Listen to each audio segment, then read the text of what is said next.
Hey, first grade friends, welcome back, and we are going to jump into our new writing prompt for this week.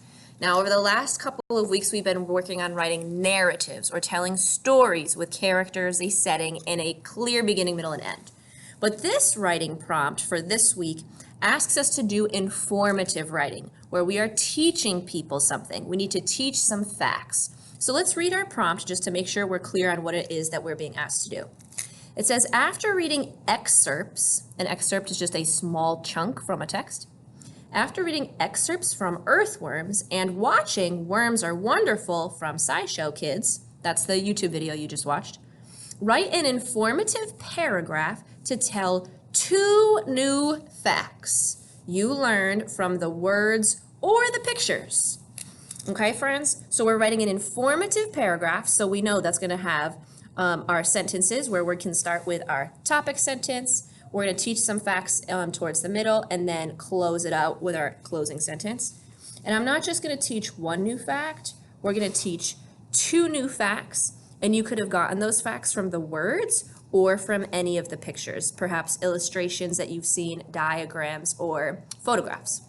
So as I was reading and listening to Worms Are Wonderful, I used this chart to help me keep track of some of the facts that I learned. And one of the facts that I learned is that worms come in many sizes. I learned that from the text Earthworms, and it was a part of the words. So I circled that I learned that from the words. I actually got that from this page here, page 7. It says, worms come in many colors and sizes. Some are so tiny that they are hard to see. Others, such as the giant earthworm of Australia, are as long as a car. And then if you look over here at this illustration, we have a caption underneath. Remember our nonfiction text features. This giant worm from Australia is as long as a car. It is much larger than a garden worm. So right here, I've got my giant worm and then my little itty bitty baby garden worm. So that's one fact that I learned. And then another fact that I learned, also from the text, Earthworms, is that the saddle is where a worm's eggs are made. And that was from a picture that I saw inside of the text. And that came from here. The section with the heading, A Worm's Body. I see that the saddle is where a worm's eggs are made. So my job now is to figure out which of these facts I really want to teach about. I could use both, or I could pick one of the facts and come up with even more to tell about it. I'm really interested in how fact number 1, how worms come in many sizes, and there's actually several facts in the text about how worms come in many sizes. So I'm going to write about this. And my job today is to draw a picture that's going to teach my reader about how worms come in many sizes. So what I'm going to do is I'm going to use my regular pencil and I'm going to sketch it first. And I think my teaching picture should look really similar to the picture that we see in the text. So if the text already gave me a picture of the different sizes of worms, why not just use that? I'm going to draw a little bitty, itty bitty garden worm and I'm going to label it. A label is a nonfiction text feature. And then I'm going to draw this giant worm from Australia and label it. And I know that when I actually write this paragraph to teach my facts, after my topic sentence, I'm going to share 2 new facts. One of them is that worms come in many different sizes. And then my second fact is going to be that some worms, like garden worms, are very small, while others, like the giant worm, are as long as a car. Okay, so now I'm going to go to my writing page and I'm going to start sketching this picture.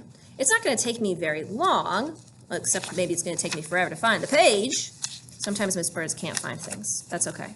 We're getting older, and when we get older, our brains get a little bit slow. No problem.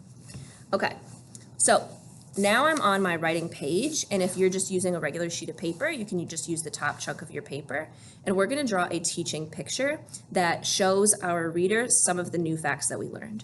So I want to show them that worms come in many different sizes. So I'm going to draw a little itty bitty baby worm, and this is a garden worm, so I'm going to label it garden worm. Now, if I didn't know how to spell garden worm, what could I do, friends? Just make it up? Or can't you just go back to the text and find that label? Yeah, just go back to the text and snatch it. And then I want to show the giant worm. Well, this guy's going to be really, lots of twists and turns, and he's really long. There's my garden worm. I don't know about that. Do you like that, friends? I don't think that looks like a worm. We're going to try that again. Sometimes good readers and writers make mistakes, and they need to go back and try it again. So we're going to come back. We're going to erase it. That's why I used my regular pencil. So I'm going to erase, and I'm going to try this again. Here, let's do this. I'm going to use one little line and then just make it a little bit bigger. Okay. And do, do, do, do, do, do, do, do, do, do.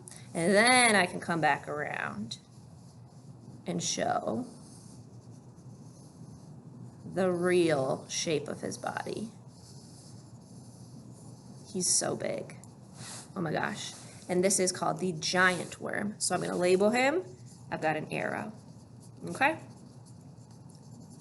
So automatically, as soon as my reader takes a look at my work, they can see, oh wow, some worms are really, really small, and some worms are huge. And I guess this really small worm is called a garden worm, and this huge one is called a giant worm. I'm then going to go back and I'm going to grab my colored pencils or crayons or whatever it is that you have, and I'm going to color this in realistically. So both of these worms are a little bit brown, so maybe I'll grab a dark brown and a light brown, and I can color these in really nicely and neatly because I want my reader to really understand what these worms look like. The point of our teaching picture is to make it so that somebody can look at our picture and learn something new without even having to read the paragraph.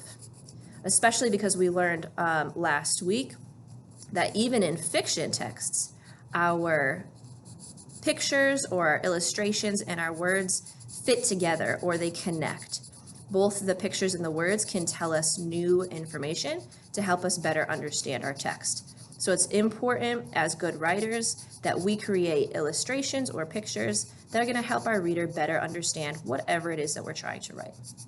Okay, so I've drawn a teaching picture that's going to help my reader better understand the new facts that I'm going to teach them. So I'm done for today. My next job tomorrow is going to be to actually start writing my sentences. We'll start with our topic sentence. We will then teach our two facts and then close with a closing sentence. So friends, figure out what fact you want to teach and then start drawing a teaching picture to teach that fact.